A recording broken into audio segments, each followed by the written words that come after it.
Happy Earth Month and happy Earth Day every day. You are watching a third video in a series of 4 workshops.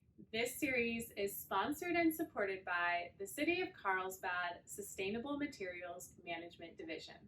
This series is all about home and garden waste reduction tips to bring sustainability into your home. I am your host today, Anna Maria from Carlsbad Sustainability, coming to you live from my working greenhouse on my homestead. I am a professor, farmer, herbalist, and of course homesteader, also with a background in event planning and culinary programming, with a special emphasis on sustainable sourcing and low waste events. I'm also very passionate about waste reduction, and the tips that you've seen in this video series are also practices that I include in my home and homestead. Today we're going to cover one of my favorite topics, which is about hosting parties and gatherings at your home or at a larger scale with minimal waste. So let's talk about our table. This is probably my favorite part. I love designing and I love using natural elements to bring into the event. I'd like to start with first the tablecloth. This is actually a set of cotton fabric that was repurposed and dyed with indigo. Now, natural dyes are something that you can dive very deep into. There are professionals that, of course, use natural dyes in their production. Natural dyes can be done at home, and the great part about natural dyes is that it is using most of the time what we call waste. Everything from onion skins to avocado pits can be used to create beautiful colors on your fabrics. And I love this concept because not only can you do pieces for your table, but you can also do garments as well. This one was actually white that had a stain on it, and so I dyed it indigo and gave it a new life. So natural dyes is something to play with. I typically have also napkins that are with natural dyes. These are actually napkins that I found at the thrift store that are really cute. They're embroidered, kind of vintage. So please, get into the natural dyeing process. It's not hard, it's fairly simple, just takes a little bit of practice, and over time you can curate a collection of pieces that is applicable for each season. Next, I'll go to some of the centerpieces. So I just went outside before the video and cut some branches from our redbud tree. Height is always good for your table, and I also have something lower, which is some seedlings of lavender and rosemary. So you can buy seedlings from your local nursery, pot them in some cute pots for your table, and that way when you're done you can use them in your garden. Don't get me wrong, I love cut flowers, and I also use cut flowers from my own garden, which is an option for you. If you have your own garden space, consider growing some cut flowers. Things like zinnias, ranunculus, lavender, of course. These are great cut flowers that are very versatile and last a long time in a vase as well. So love this concept, super cute. This is another thing I love. These are actually gourds, mini birdhouse gourds that I came across from a farmer who was throwing out a lot of them.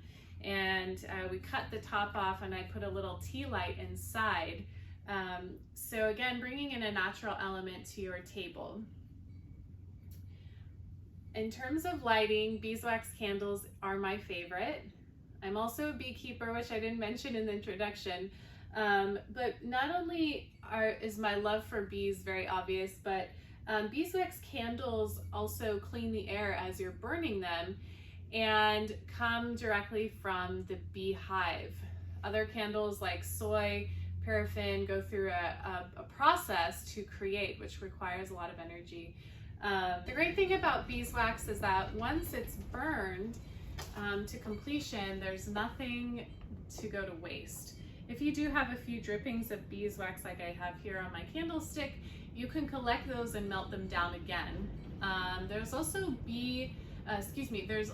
candle makers who will accept scraps of beeswax, and they'll go into their big vat of beeswax and be repurposed into new candles.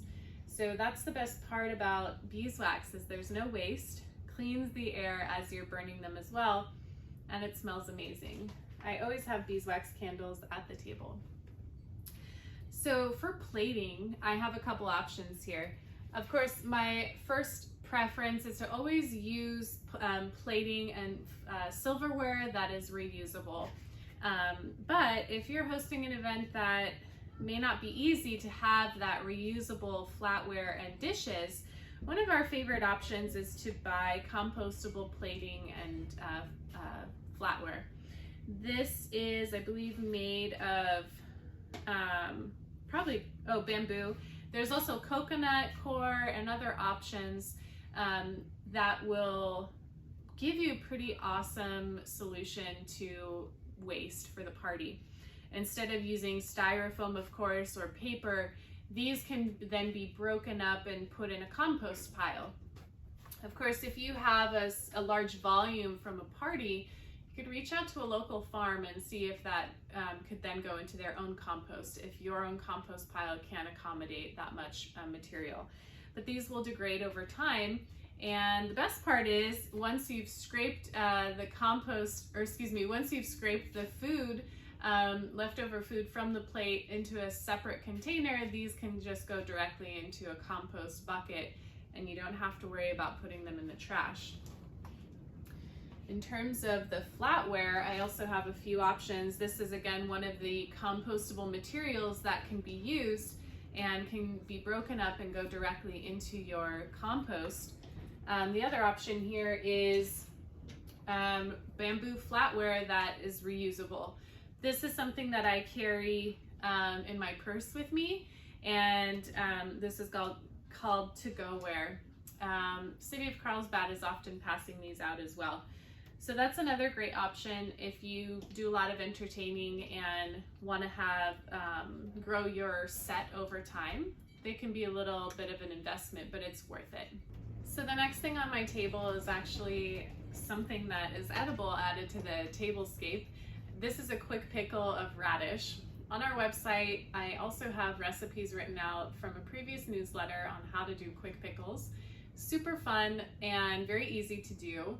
Quick pickles are a great way to use up leftover veg, abundance of veg from a harvest from your garden, and enjoy them throughout the month after. This again is radishes. I just made this. Quick pickling is very simple, just vinegar and sugar and water and spices, of course. And this one is a beautiful pink color from the radishes. So I've actually added that to my decorating before my tablescape. Then it becomes an edible feature for folks to enjoy during the meal. The next thing I'll talk about is broth making. This is a really great way to use up any waste in your kitchen. And this is a bag that I keep in my freezer that has scraps of vegetables such as carrots, onions, garlic, celery, anything that I've been chopping up and cooking with. And once this gets full, I throw it in a pot with water, more herbs and spices, and simmer that, and I can make a great broth to then be used in a soup or braising. I also have this step-by-step recipe on the Carlsbad Sustainability website and a previous newsletter, so you can find that there as well.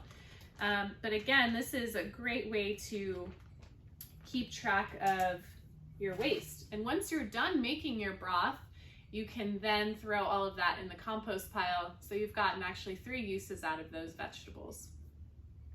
Lastly, I'm going to talk about mocktails.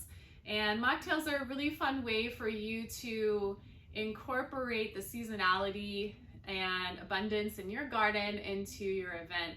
Mocktails don't have alcohol and are really fun to make. This one is based off of a shrub, which is a vinegar-based syrup. So there's apple cider vinegar and sugar and fruit, and actually some spices as well.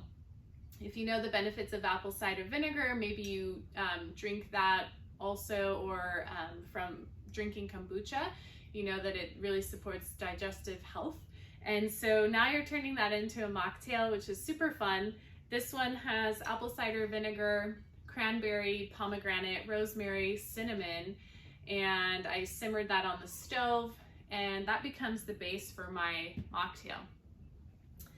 So I made this already, but this is one part of my shrub. And again, the shrub can be all different kinds of variations. I have a pomegranate juice that I added.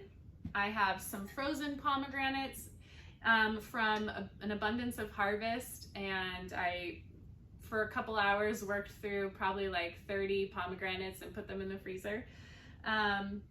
And then topped it off with carbonated water, which is a great way to save on waste. If you have a carbonated water machine in your home, you can then avoid buying cases of club soda or carbonated water, and you can then make your own at home for your daily use and for your parties. I topped this off with some mint from one of the beds behind me. It is delicious. Glassware, if you invest in a lot of mason jars, you get a lot of versatility out of it, not just for food storage, but for entertaining as well. We use these every day and also for our parties. And another great solution is, of course, not plastic straws. There's glass, there's steel, also silicone now, which is great for kids. And that way you don't have any straws going back into the ocean.